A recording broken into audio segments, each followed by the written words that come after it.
Assalamualaikum warahmatullahi wabarakatuh. Perkenalkan, nama saya Farizal. Saya dari kelas B.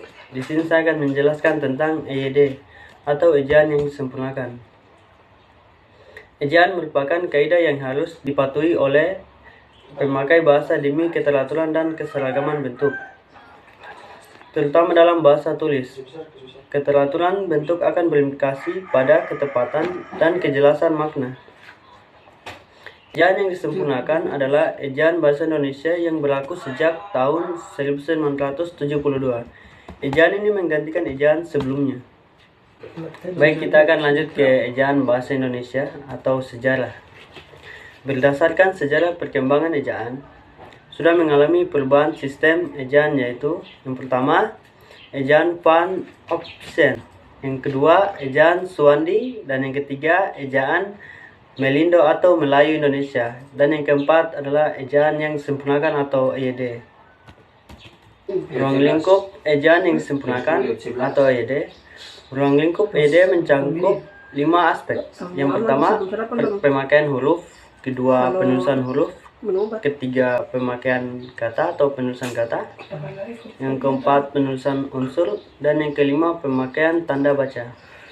Ya, pemakaian huruf, yang pertama huruf abjad, yang kedua huruf vokal, ketiga huruf konsonan, keempat huruf diftong, dan yang kelima huruf konsonan atau gabungan dari huruf dan konsonan. Baik, dalam penulisan huruf, yang pertama ada 2 hal yang harus kita ketahui. Yang pertama, penulisan huruf besar atau kapital. Yang kedua, penulisan huruf miring. Serta penulisan kata. Dalam penulisan kata itu terbagi menjadi 9 aspek. Yang pertama adalah kata dasar, kedua kata turunan atau kata berimbuhan, ketiga kata ulang, dan yang keempat kata gabungan. Kelima, kata depan atau preposisi, contohnya kayak di, pan, singkatan, dan akronim. Dan yang kesembilan ialah angka dan lambang bilangan. Baik, kita lanjut ke unsur serapan. Maksud dari unsur serapan di sini yaitu seringkalinya mengambil dan menyerap unsur asing tanpa memperhatikan aturan, situasi, dan kondisi yang ada.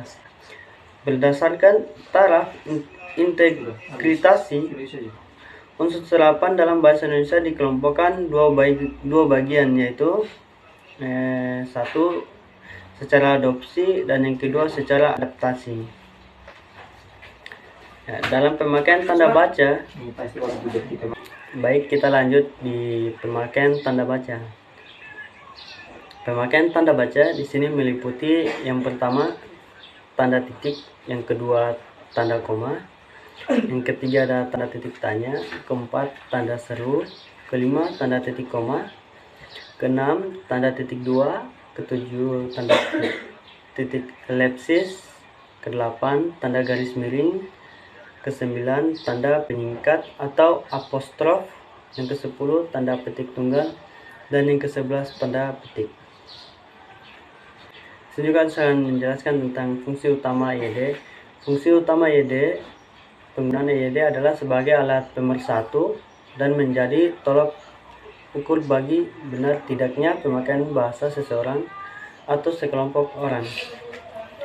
Baik, simpulan EYD atau ejaan yang disempurnakan adalah tata bahasa dalam bahasa Indonesia yang mengatur penggunaan bahasa Indonesia dalam tulisan, mulai dari pemakaian penulisan huruf kapital dan huruf miring, serta penulisan unsur serapan. EYD di sini diartikan sebagai tata bahasa yang disempurnakan. Dalam penulisan karya ilmiah, perlu adanya aturan tata bahasa yang menyempurnakan sebuah karya tulis, karena dalam sebuah karya tulis memerlukan tingkat kesempurnaan yang mendetail. Singkatnya, EYD digunakan untuk membuat tulisan dengan cara yang baik dan benar.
Sekian dan terima kasih.